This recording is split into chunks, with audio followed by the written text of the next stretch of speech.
Hi, I am Jaclyn Steele, and welcome to Self-Discovery. Howard Thurman so beautifully wrote, "Don't ask what the world needs.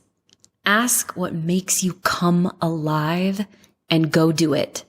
Because what the world needs is people who have come alive." Coming alive. That, my friends, is what self-discovery is all about. Wear that mask for.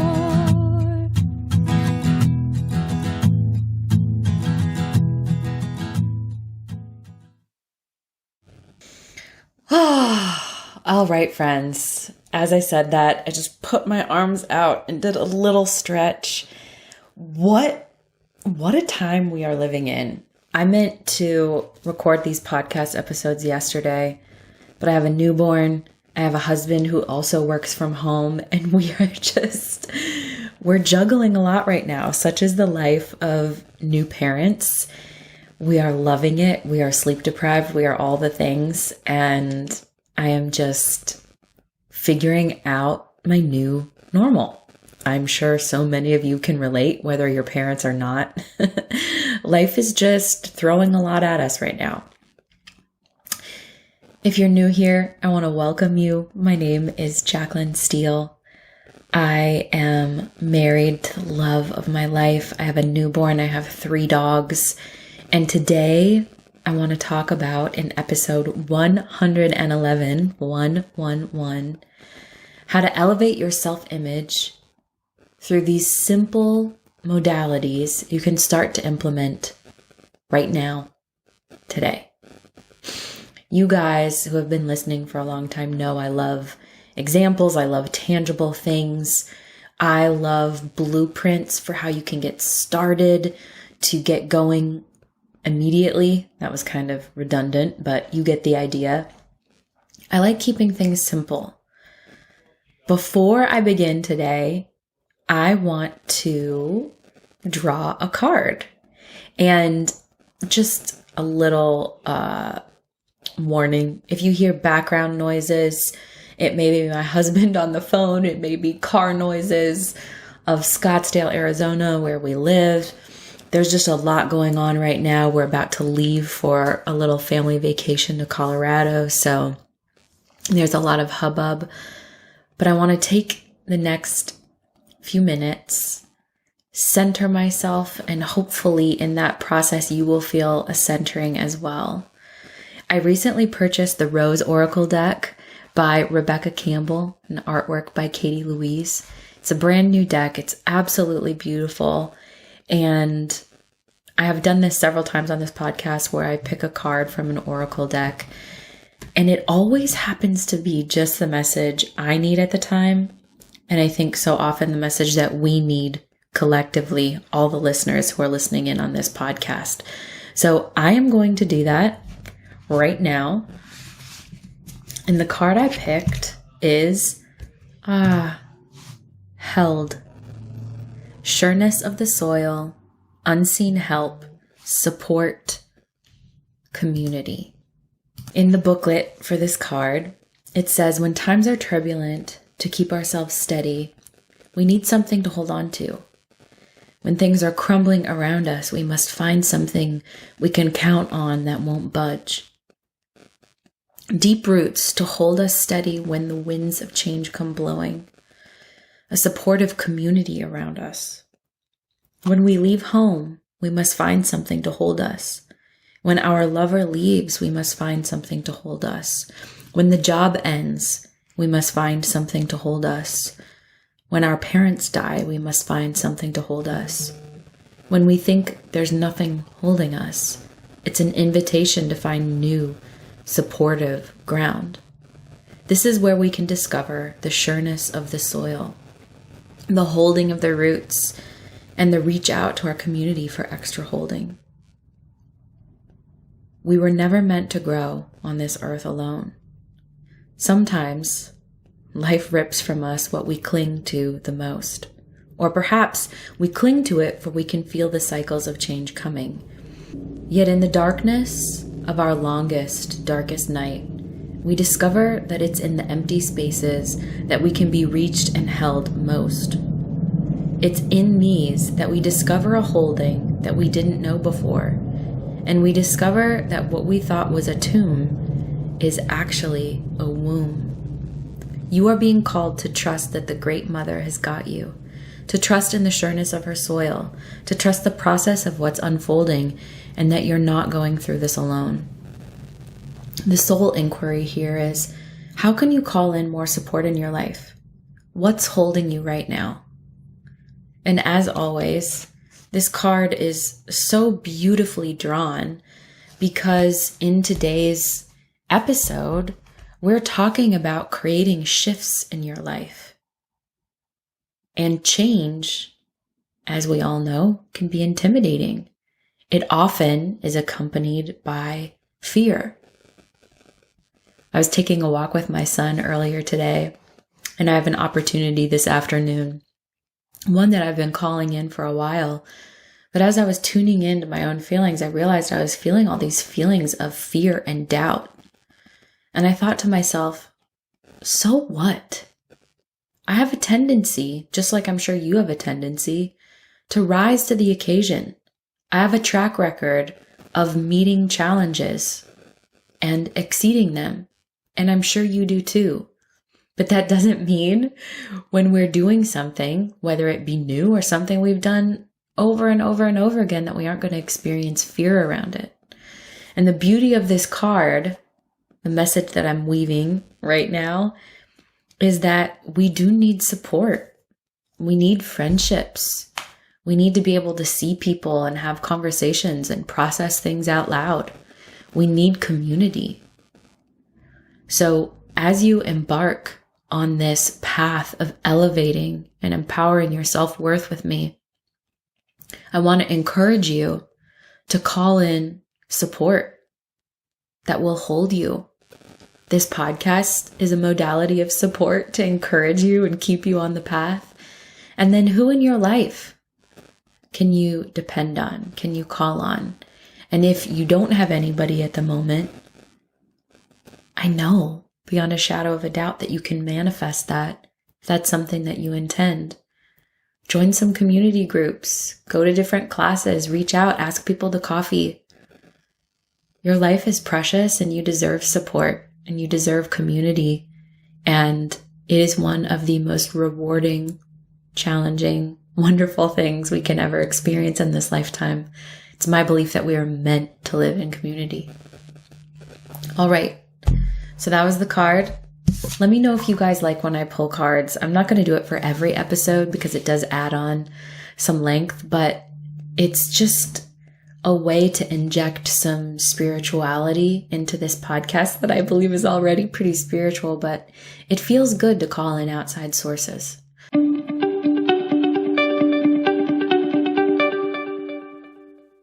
This episode of Self-Discovery is supported by Parker Clay. Parker Clay creates premium leather bags and goods that provide stable and dignified work for at-risk women in Ethiopia. Every item on their site shows how many hours of empowerment your purchase will create. I freaking love this company, as is evidenced by all of the items I have from them, which I'm going to share right now. I own the Mercado Signature Tote, the Miramar Backpack, the Eden Carryall, the Square Zip Wallet, Cord Tacos for Organizing, the Topa Mini Bucket Bag, the Abby Drawstring Backpack, the Rincon Tote, the Podaro, and my friends, the list goes on. I've also purchased many gifts from their site for my friends and family. My husband wears the Azosh bandana and mask combo, which has been great during this pandemic, and he loves it because it's stylish and also provides protection. Every single thing I have from them, I'm impressed by. You know the quality as soon as you touch the leather. It's so buttery soft and thick and gorgeous.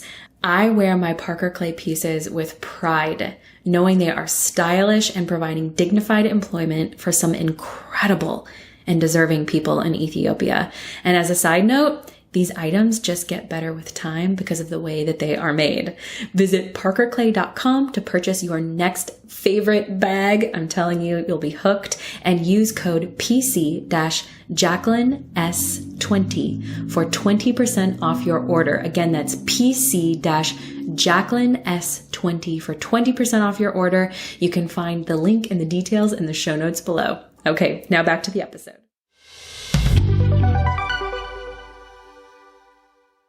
Okay, let's get into the contents of today's episode. It is already the end of March. I don't know how that happened. The first quarter of the year is almost over and it has flown by. I feel like the first part of 2022 was me waiting for my baby to arrive and nesting. And then the last 7 weeks have been all about caring for a newborn and the learning curve that comes along with it, getting used to a new schedule and waking up 3 times a night. I'm certainly tired, but I feel like I have never been happier. However, that's not what I'm here to chat on today. I'm so excited about the contents of today's episode because it feels light to me. And so much of what I share in this podcast is really deep and it's super important. But it's also really fun to write and share things that are airy. I'm such a lover of light and high vibe and creative things. And today, I'm going to talk about some stuff that are all those things. They're light and high vibe and creative. So before I begin though, I want to say, let's summarize why I think it's important to talk about elevating your self-image through these simple modalities that I'm going to share with you. First, they are easy to start implementing today, and they are sure to be a catalyst for changing how you feel in your own skin instantly. Second, we've already chatted this month on why your self-image determines your trajectory in life, rewriting your limiting beliefs around how you see yourself, and why self-forgiveness will transform your life. I did podcast episodes on all of those topics. Check them out. But these things are huge and they are absolutely true. But we haven't really touched on a big part of what self-image is. And that is ... image. Who you are on the inside is without a doubt the most important thing. But how you see yourself on the outside plays a big part in how you see yourself on the inside. It also plays a big part in how you feel on the inside. Does that make sense? And so often, the things I'm going to talk about today are a catalyst for addressing the self-image topics I've already addressed this month. They are the gateway to a healthy self-image, and on the days you are feeling low, which we all have those days, they are an instant pick-me-up. And the first one is movement. I talk about this in episode 104 and why it's such a vital part of self-worth. It's also a vital part of self-image. Movement isn't about achieving a certain look or a certain weight. It's about honoring your body and feeling great in your own skin. You know how you feel after moving your body. Have you ever regretted it? I would venture to guess no. And that's because we were born to move.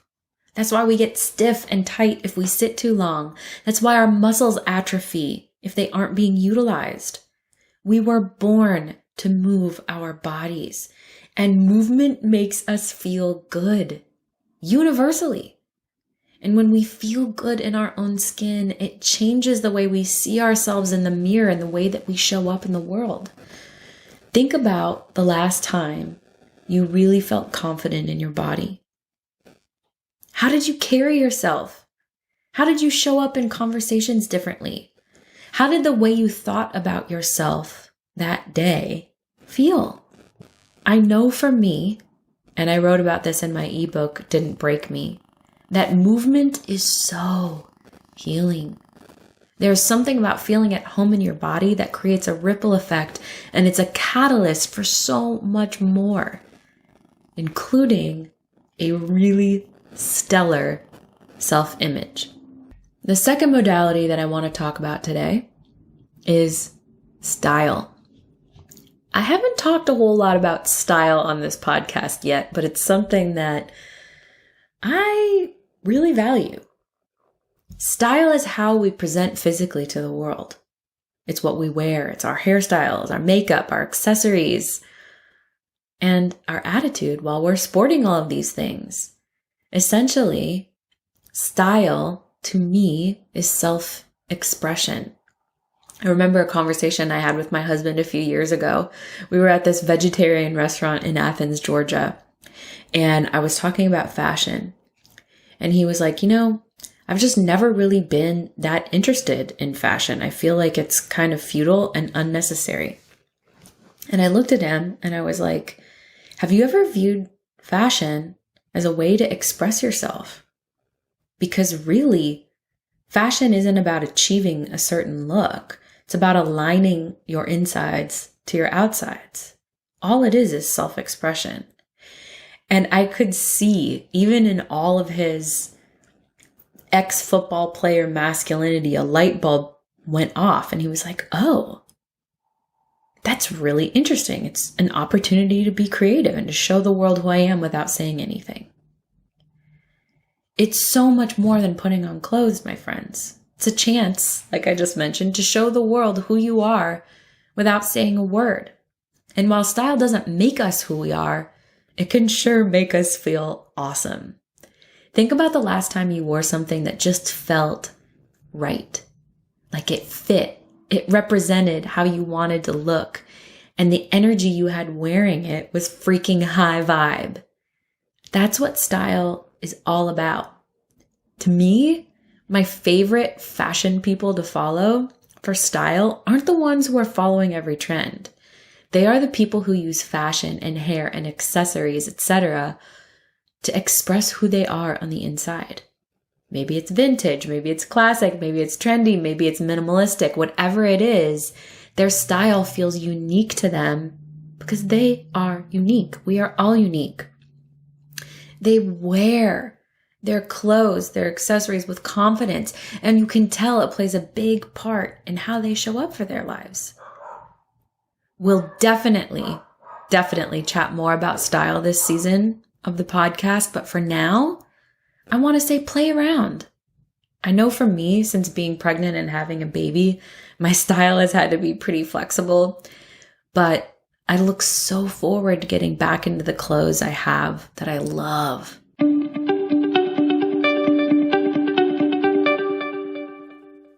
All right, so I'm starting a new segment of the self-discovery podcast called These Are a Few of My Favorite Things. And these are me highlighting brands that I absolutely love that are sustainable and ethical.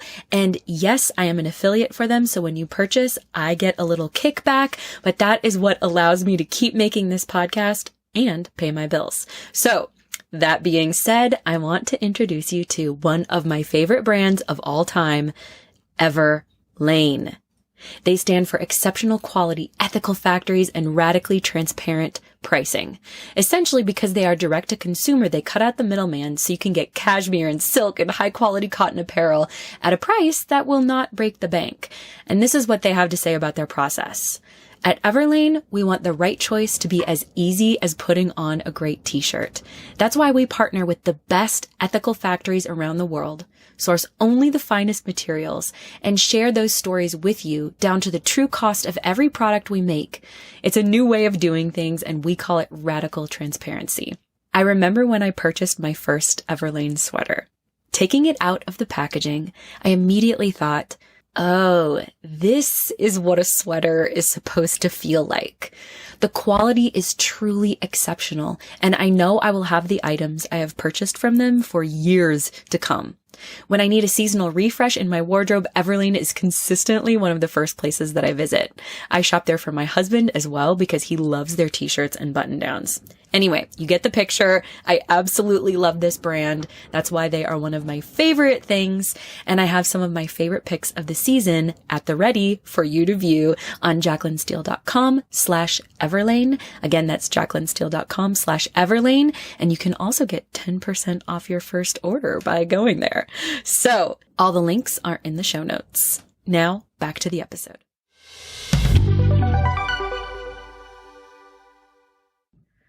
Personally, I like simple. I vacillate between like a classic American jeans and t-shirt with cool shoes look and a Parisian layered lived in look, and then like a 70s style, slightly disheveled rocker vibe. Those are my favorites. Those are my go-tos. I like the classic American for every day. I love the Parisian look when I'm doing anything professional, and the 70s disheveled for evenings and nights on the town. Although I haven't had any nights on the town in a while since having a baby. I've tried so many styles over the years. So many. That's why experimenting is part of the process, and it's an important part of the process. You can find what you like. But these are the styles that I keep coming back to. And maybe you like more feminine, flowery, trendy, athletic, cool. Whatever you dig is the right look for you. And if you feel lost in this area, here are a couple tips. Scour Pinterest and start saving fashion vibes you feel drawn to. Add pieces as you can afford them and see how you feel in them. I'm telling you, this form of self-expression has the power to make you feel like $1,000,000. The same goes for our hairstyles and makeup and shoes. Look for inspo, try different looks out and see what you feel like fits. Like for me, I love 60s and 70s style shoes. I love a great leather boot and pretty much anything made in Italy. Yeah, I know, kind of expensive, but for me, I always say less is more. I'd rather have less but high quality than a lot of not a very high quality. Anyway, with hair, I've tried all kinds of hair colors and I keep coming back to a warm golden balayage because it works best with my golden undertone skin and my green eyes. The last few years, I also keep going back to a layered 70s style cut that I can let air dry. I do not like styling my hair. Standing in front of the mirror with a blow dryer or curling iron or whatever is just not how I like to spend my time. And my best friend, who is also my hairstylist, knows this, so she cuts my hair in a way that allows it to air dry and still look a little bit like it's been styled. That is a tip, my friends. Don't try to be anything you're not. If you like comfortable clothing, don't wear clothing that's fussy. Or go for styles that are fussy. Whatever your lifestyle is, lean into it. And for instance, with hair, don't be afraid to tell your stylist, I don't like styling my hair. I want a cut that's going to look cool when it's air dried. Whoever you are, let that be enough because it is enough. So with makeup, I've also tried a lot of different styles. YouTube has everything on there. So many different makeup tutorials, and I've even done a few myself. I've also done some on Instagram because I love makeup. In general, though, I like earthy tones and nudes and a less is more kind of look. Maybe you like a more glam look. Maybe you like even less makeup than I do. And I'm all about the glam on occasion, but for every day, I am French by blood, and I like a French minimalistic approach. Anyway, you get the idea. Whatever feels right to you is what's right.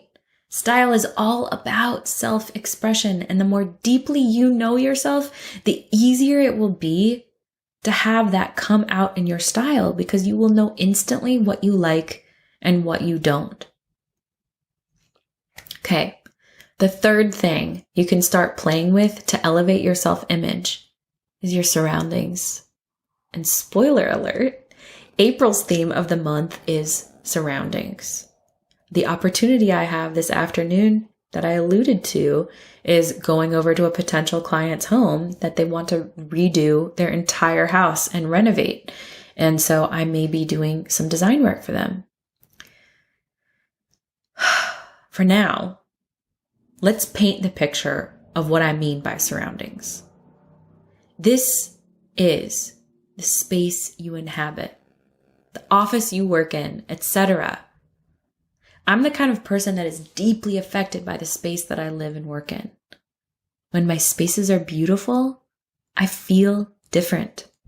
When my spaces are clean, I feel peaceful.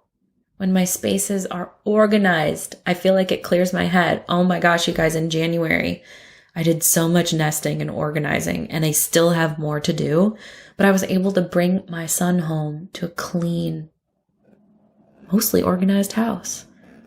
Your space also doesn't need to cost you an arm and a leg. I'm going to give a lot of tips for designing on a budget in an upcoming episode. There's so much you can do with a tight budget, which, like I said, we'll chat more about. But just like with style, your surroundings need to represent you. How do you want to feel in your space? Energized, peaceful, inspired, relaxed? Whatever you want to feel, there is a design for that. And when you hit that design note in a way that feels representative of you, there's something that happens inside. It feels like alignment, like something is clicking, like you just had a chiropractic adjustment for your soul. Like you want to be in your space. Like your space gives you energy instead of taking it away. Does that make sense?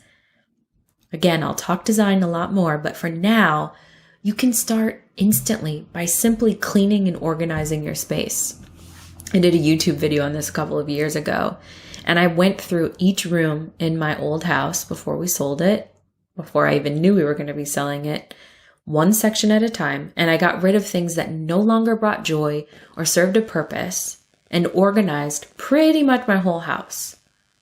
It took a while, but the feeling you get when your space is how you want it and clean and organized,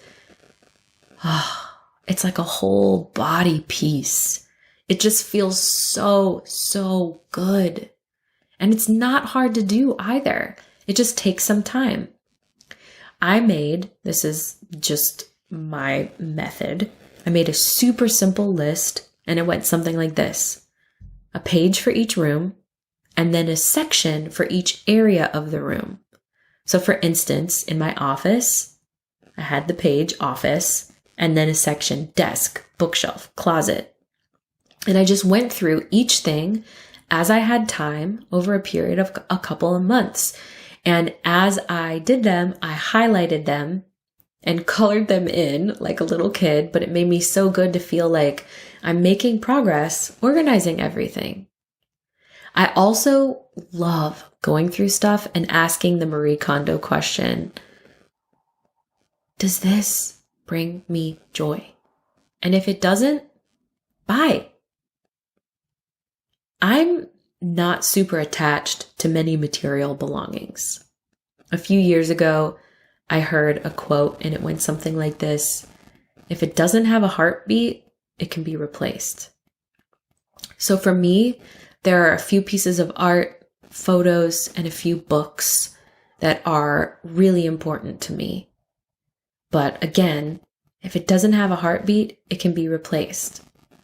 So as you're going through your stuff, keep that in mind. If it's not bringing you joy, it doesn't need to take up space in your precious, precious living area.